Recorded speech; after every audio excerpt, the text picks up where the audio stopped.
Kahit nasa Isabela, laging pinapanood ni Eddie, hindi niya tunay na pangalan ang pag-Facebook Live ng tinderang ito sa Rizal.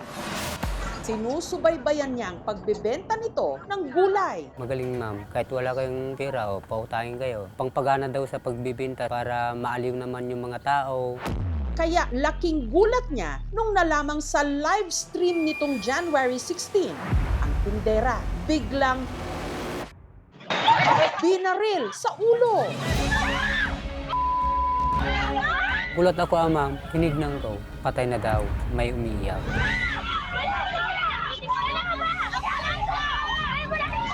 Nakita ko yung bata, tumisirit na yung dugo sa may mukha. Si Eddie parang binuhusan ng malamig na tubig sa kanyang napanood.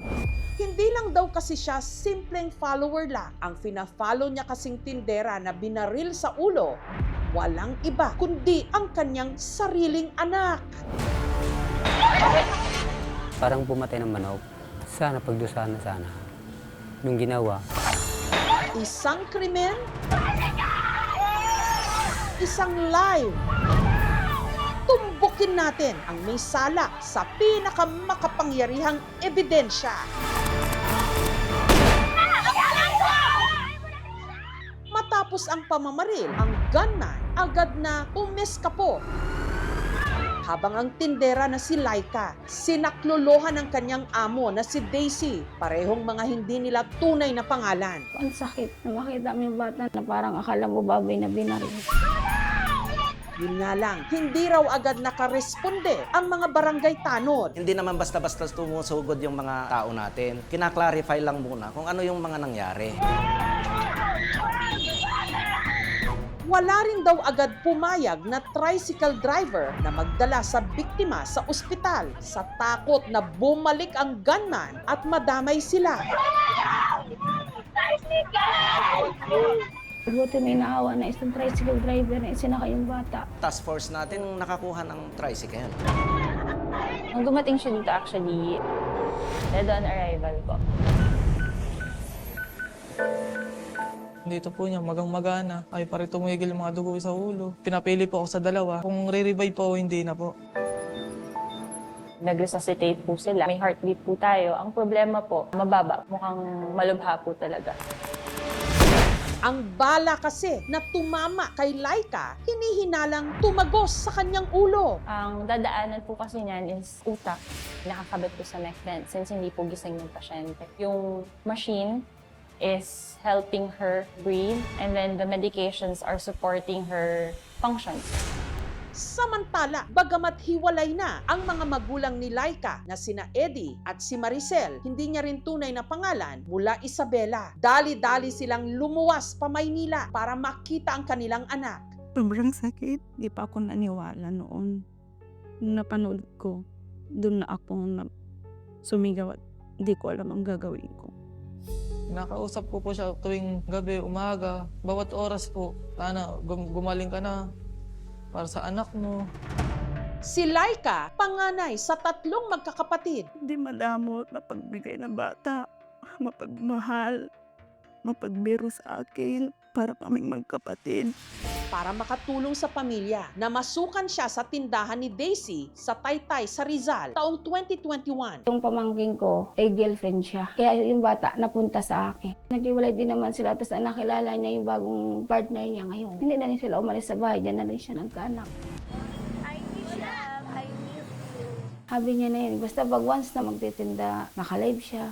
Dahil maaasahan sa tindahan, nakuha raw ni Laika ang loob ng kanyang amo na si Daisy. Parang kadugtungan ng bituka yung bata na yun. Kasi lahat ng aspeto, tinutulungan niya ako. Sa lahat ng negosyo ko, siya ang pinagkakatiwalaan ko. Maaasahan daw na tauhan si Laika. Katunayan, nang nahuli raw ni Daisy, ang dati niyang live-in partner na si Mike, hindi rin niya tunay na pangalan na may ibang babae. Dinamayan siya at inalalayan ni Laika. Yung anak ko kasi, lahat ng cellphone ng hawak-hawak niya, lahat alam niya ang password. Kasi yung anak ko ang gumawa lahat ng Facebook nila. Siyempre, yung amin niyang babae, tignan mo nga kung ano yung malaman ng pansa cellphone ni papa mo. Yung anak ko naman, siyempre, titignan niya. Doon sila natitiklo. Yung mga message ng mga babae na doon. Pero sino nga ba ang may lakas ng loob na bumaril kay Laika kahit pa sa gitna ng mataong lugar? At habang siya'y naka-live. Balikan natin ang mga nakunan ng live video mismo ni Laika.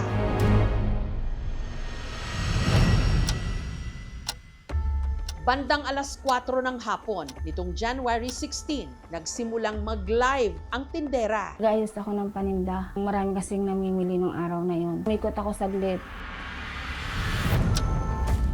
Mag-aalas 6:30 ng gabi, nahagip sa CCTV ang paglapit ng lalaking ito kay Laika na nakamask at may suot pang sombrero. May hinugot ito sa bulsa. Ilang sandali pa, May narinig na akong putok. si Laika biglang binaril ng lalaki sa ulo.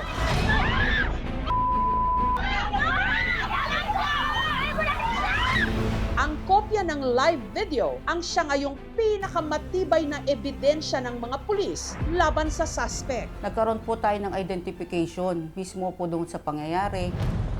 Ayon sa investigasyon ng PNP, ang suspect hindi lang pala isang beses nahagip sa kamera, kundi 3 beses. Panoorin natin. Sa unang kuha, makikita itong dumaan sa likod ni Laika. Pagkalipas ng halos 4 na minuto, makikita naman itong nakatambay sa tindahang kaharap ng pwesto ni Laika. At panghuli, nung isinakatuparan na niya ang maitim niyang bala. Humanap lang siya ng pagkakataon na ang biktima po natin ay nakatalikod. Nag-fled on foot, ma'am, ang suspect po natin that time. Posibleng na taga diyan siya or kabisado niya yung lugar na yan. Kasi kaya diyan siya tumakbo kasi kung doon siya, maaaring matrap siya ng mga tao. Ang suspect, kahit na may mask at sombrero, namukhaan daw. Mismo pong may-ari ang nag-confirm. Na-identify niya po mismo yung dati po niya kinakasama. Walang iba, kundi si Mike. Dahil po ata sa pambabae, kaya naghiwalay po sila. Kasi siya lang po kasi nagsusumbong sa nanay niya na kung may ginagawa yung tatay niya ng hindi maganda. Walang sila naghiwalay sa anak ko po. Binigay yung 6 na negosyo ng mamamamahan niya. Siyang nangangasiwa. Siyang pinagkatiwalaan. Alam ko na may ipon sila. Nung nabinuksan na daw, wala na daw pong pera. Ang laman niya po daw, mga papel. Ang pinagala na kumuha ng pera ng suspect, may isip naman siya talagang ayaw na niya sa kanya. Kasi 20 times daw na niloko ng asawa niya at pinagnakawan pa na. Si Daisy, tumanggi munang magbigay ng anumang pahayag tungkol dito. Samantala, nitong January 17, nagsagawa ang PNP ng hot pursuit operation at natimbog nila ang suspect. Si Mike nakapiit ngayon sa Taytay Rizal Municipal Police Station. Alaman po natin na ang suspect po ay nasa Angono. Hindi po natin na-recover ang baril na ginamit po doon po sa pangyayari. Mariin pong itinatanggi po ng ating suspect na yung pangyayari na hindi daw po siya ang gumawa. As of January 22 po, lumabas na po ang resulta po ng ating paraffin test sa suspect. Ito po ay nag-negative. Ito pong paraffin test po natin ay pumapabor po sa suspect, subalit hindi naman po ito nangangahulugan na wala na pong kaso na may sasampu po sa kanya. Kaso pong isinampa natin sa suspect ay frustrated murder. Pwede po itong pumanik sa murder kung sakali pong may mangyari man pong hindi maganda sa ating pong victim. Sinubukan naming hinga ng panayam ang suspect pero tumanggi siya. Ano ang ginagawa sa kanya asawa ko? Binaril niya po sa ulo. Sana habang buhay na po makulong. So sino bumaril sa asawa ko? Sana, kung bumari sa kanila, kapulungan sana habang buhay sa loob para produsar na yung kasalanan. Nito lang Biyernes, si Laika tuluyan ng binawian ng buhay. Mahirap talaga kami na mag-decision sa dibdib namin kung anong kabigatan, tatanggap namin. Nananawagan po ako na sana matulungan yung aming anak. Kasi po, walang-wala po kami. Hindi alam ni Laika na ang huli niyang pagla-live hindi lang para sa paninda, kundi para rin sa hustisya.